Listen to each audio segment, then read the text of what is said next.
जय गुरुदेव। सच्चे साधक के लिए एक अंतरंग वार्ता के अगले ही सत्र में मैं Swami Vaishampayan art of living foundation से आप सबका बहुत बहुत स्वागत करता हूं। आज का ज्ञान पत्र पढ़ लेंगे, फिर उस पर चर्चा भी होगी। यह ज्ञान पत्र 4 मार्च 2002 नई दिल्ली भारत में दिया गया। शीर्षक है असहज वातावरण। तुम्हें कब असहज लगता है और उससे तुम बाहर कैसे निकल सकते हो? यदि तुम हमेशा आकर्षण के केंद्र बने रहे हो और अचानक तुम्हें किनारे कर दिया जाए, तब तुम अनुपयुक्त महसूस कर सकते हो। और इसके विपरीत, यदि तुम हमेशा किनारे पर रहते हो और अचानक तुम्हें मंच के बीच में धकेल दिया जाए, तो तुम बेचैनी का अनुभव कर सकते हो। यदि तुम दूसरों को निर्देश देने के आदी हो और अचानक तुम्हें निर्देश लेने पड़े, या यदि तुम निर्देशों पर चलते हो और निर्देश तुम्हें देने पड़े, तब तुम्हें अलगाव अनुभव हो सकता है। एक बहुत अधिक व्यस्त व्यक्ति को जब कुछ करने को नहीं होता, या आराम पसंद व्यक्ति को बहुत सी जिम्मेदारियां संभालनी पड़ती है, तब उसे बेचैनी होने लगती है। प्राय अलगाव की भावना से तुम्हारी समझ विकृत हो जाती है और तुम गलत तर्क लगाने लगते हो। यदि तुम्हारी परिस्थिति नहीं बदल सकती है, तब तुम उसको सहन करो, और यदि उसे टाला जा सकता है, तो वहां से उठकर चले जाओ। यदि तुम्हें लगता है कि उससे तुम्हारी योग्यता बढ़ेगी, तब तुम उस परिस्थिति का मुस्कुराते हुए सामना करो। हर अजीब परिस्थिति तुम्हारे आराम के दायरे को बढ़ाती है। हर अनुपयुक्त परिस्थिति तुम्हारी परीक्षा है कि तुम ज्ञान में कितने गहरे उतरे हो। तुम उस असहज वातावरण के कुछ पहलुओं से प्रेम कर लो, इससे तुम्हारे आराम का दायरा बढ़ेगा। जब तुम्हारे आराम का दायरा बढ़ता है, तब कोई भी तुम्हारी टांग नहीं खींच सकता और तुम स्थिर और केंद्रित हो जाते हो।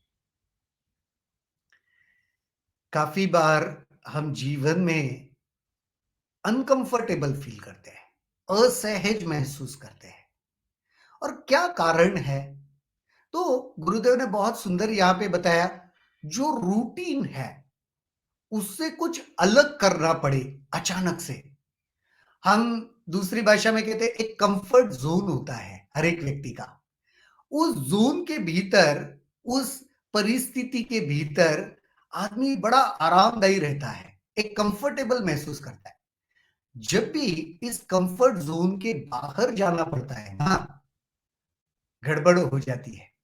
वो व्यक्ति फिर असहज हो जाता है। उसको वो समझ में नहीं आता कैसे बर्ताव करना चाहिए। तो गुरुदेव वही कह रहे, तुम्हें कब असहज लगता है और तुम उससे बाहर कैसे निकलते हो? क्या चीजें हैं जिसके वजह से तुम्हें असहज, अनकंफर्टेबल लगता है? और अगर ऐसे कभी होता है, तो तुम उससे बाहर कैसे निकल सकते हो? निकलना मुमकिन है, नहीं है, क्या है? उसके ऊपर चर्चा करेंगे। यदि तुम हमेशा आकर्षण के केंद्र बने हो और अचानक तुम्हें किनारे कर दिया जाए, कुछ लोग होते हैं ना, सेंटर ऑफ अट्रैक्शन रहते हैं हमेशा। किसी भी पार्टी में जाए, किसी भी सभा में जाए, वो आते ही ना, वो हमेशा वो चाहते हैं कि हर कोई उन्हीं की ओर दिखे। तो आकर्षण का केंद्र रहते हैं, सेंटर ऑफ अट्रैक्शन रहते हैं। और अगर कभी अचानक से कुछ ऐसे हो जाए कि वो सेंटर ऑफ अट्रैक्शन ना रहे, कोई उनको किनारे कर दिया, कोई दूसरा ही सेंटर ऑफ अट्रैक्शन बन गया, तो असहज हो जाते हैं। मजेदार बात ये आप छोटे बच्चों में भी देखोगे। अगर छोटे बच्चे घर में है, तो नेचुरली वो सेंटर ऑफ अट्रैक्शन रहते हैं, और कोई मेहमान आ गया, उनके साथ कोई छोटा बच्चा आ गया, और घर के परिवार के सदस्य अगर वो छोटे मेहमान के बच्चे के साथ थोड़ा सा खेलने लगे, तो घर के बच्चों को ना थोड़ा सा असहज लगता है, क्योंकि अरे अब तक तो मैं सेंटर ऑफ अट्रैक्शन था, अचानक से अभी कोई दूसरा बन गया। तो वहां पे असहज हो सकता है। ये छोटे बच्चों के बारे में नहीं, बड़ों के साथ भी होता है। जब तुम अनुपयुक्त महसूस कर सकते हो, हाँ, इसकी वजह से तुम्हें क्या लगता है, वो सेंटर ऑफ अट्रैक्शन तुम नहीं रहे ना, तो आपको लगता है अरे मेरा कोई वैल्यू नहीं है इधर, हाँ, मैं कुछ उपयोगी नहीं हूं इधर, तो इसलिए मुझे किनारे कर दिया, ऐसे लग सकता है। और इसके विपरीत यदि तुम हमेशा किनारे पर रहते हो और अचानक तुम्हें मंच के बीच में धकेल दिया जाए, तब भी तुम बेचैनी करते हो। हाँ, ये तो है ही। अचानक आप कहीं पीछे पीछे ही रहते हो और अचानक से आपको स्टेज फियर, तो यही रहता है। स्टेज फियर क्या है? जो लोग कभी स्टेज के ऊपर नहीं आते, हमेशा किनारे किनारे पर रहते हैं, उनका कंफर्ट जोन है, वो सुनने में ही खुश रहते हैं, उसी को एंजॉय करते हैं। लेकिन किसी ने उठा के आपको डायरेक्ट स्टेज के ऊपर डाल दिया, चलो बात करो, गाइड करो या जो भी कुछ है, तो असहज हो जाता है, अनकंफर्टेबल लगता है, पैर कांपने लगते हैं, होता है काफी लोगों को। उसे स्टेज फियर कहते हैं, पर वो स्टेज फियर वही है कि कभी आदत नहीं थी, हमेशा किनारे पर ही रहते थे और अचानक से स्टेज पर धकेल दिया। यदि तुम दूसरों को निर्देश देने के आदी हो और अचानक तुम्हें निर्देश लेने पड़े, तो हाँ, कुछ लोग होते हैं, वो ऑर्डर देने में ही उनका जीवन बीतता है, ए तुम ये करो, ये करो, ये करो, ये करो। और कभी इसके उल्टा हो गया, कभी ऑर्डर देने को मौका नहीं मिल रहा है, उल्टा किसी से ऑर्डर लेना पड़ रहा है। बाप रे, ऐसे लोगों को आपने देखा होगा, उनको तो समझ में ही नहीं आता है क्या करना चाहिए, बड़ी बेचैनी हो जाती है, असहज हो जाते हैं।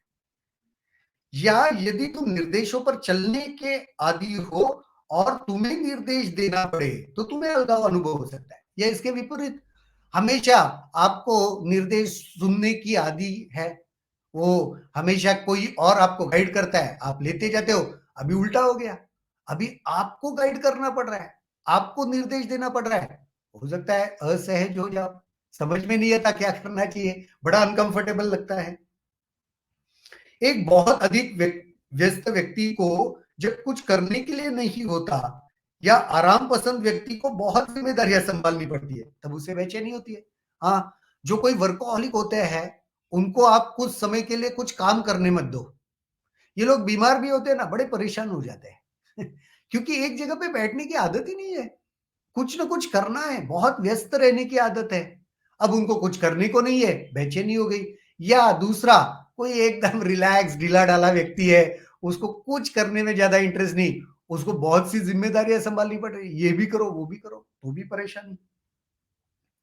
प्रायः तुम्हारी समझ अलगाव की भावना से तुम्हारी समझ विकृत हो जाती है और तुम गलत तर्क लगाने लगते हो। जब भी तुम अलग महसूस करते हो ना, उससे फिर आपके भीतर के मन ना थोड़ा अजीब सा विचार करने लगता है। गलत तर्क, गलत धारणाएं फिर प्रस्थापित होने लगती है, गलत सोच बनने लगती है। जब भी अलग होते हो, कंफर्ट जोन के अलग गए, तो देखना मन में कैसे शुरू होते हैं विचारों का तांडव। यदि तुम्हारी परिस्थिति नहीं बदल सकती है, तब तुम उसको सहन करो। हाँ, अभी इससे बाहर निकलने के ये जो रास्ते हैं वो गुरुदेव बता रहे हैं। अगर तुम्हारी परिस्थिति चेंज नहीं हो सकती किसी कारण से, तो भाई सहन करो उसको। क्या कर सकते हो? या उसे टाला जा सकता है तो वहां से उठकर चले जाओ। बदल नहीं सकती, रहना पड़ेगा, सहन करो। अगर टाल सकते हो, उठ के निकल जाओ वहां से। यदि तुम्हें लगता है कि उससे तुम्हारी योग्यता बढ़ेगी, तब तुम उस परिस्थिति का मुस्कुराते हुए सामना करो। देखो, हो सकता है उस परिस्थिति में रहने से अगर तुम्हारी योग्यता बढ़ जाएगी, ऐसे तुम्हें लगता है, तो फिर मुस्कुराकर, डटकर उस परिस्थिति का सामना करो, क्योंकि वो तुम्हारी ग्रोथ का वो मार्ग बनने वाला है। तुम्हें और इवॉल्व करेगा, तुम्हारी योग्यता को बढ़ाएगा। हर अजीब परिस्थिति तुम्हारे आराम के दायरे को बढ़ाती है। कितना इंटरेस्टिंग है देखो।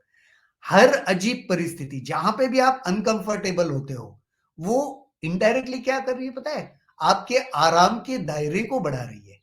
क्योंकि वो अनकंफर्टेबल परिस्थिति में तुम रहने लगे, तो एडजस्ट करना सीख गए, तो अभी तुम वहां पे भी आराम महसूस कर पाओगे। तो तुम्हारे दायरे को आहिस्ते आहिस्ते हर ऐसी परिस्थिति दायरा बढ़ाती है। हर अनु उपयु अनुपयुक्त परिस्थिति तुम्हारी परीक्षा है कि तुम ज्ञान में कितने गहरे उतरे हो।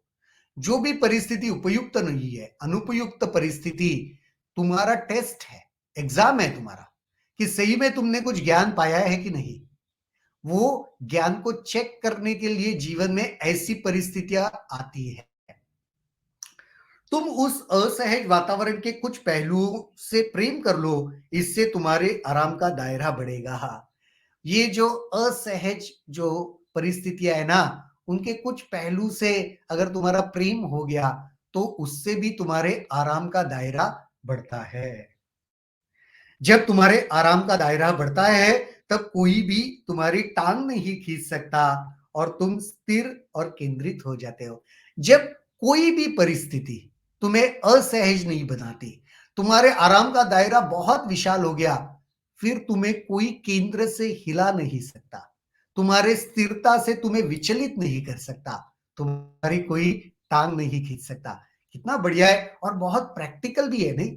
तो इसके ऊपर ज़रूर थोड़ा-सा हमने मेहनत करना चाहिए, हाँ? तो इस ज्ञान पत्र को 1-2 बार ज़रूर और सुनना और उसे भीतर उतारना और इस तरीके से जीवन को आगे बढ़ाना। इससे जुड़े हुए कोई भी प्रश्न अगर आपके मन में है, तो ज़रूर आप कमेंट सेक्शन में लिख सकते हो, उसके ऊपर हम ज़रूर चर्चा करेंगे। आज के लिए तो यहीं पर रुकते हैं, कल दोबारा मुलाकात होगी, इसी जगह, इसी समय, किसी नए विषय के साथ।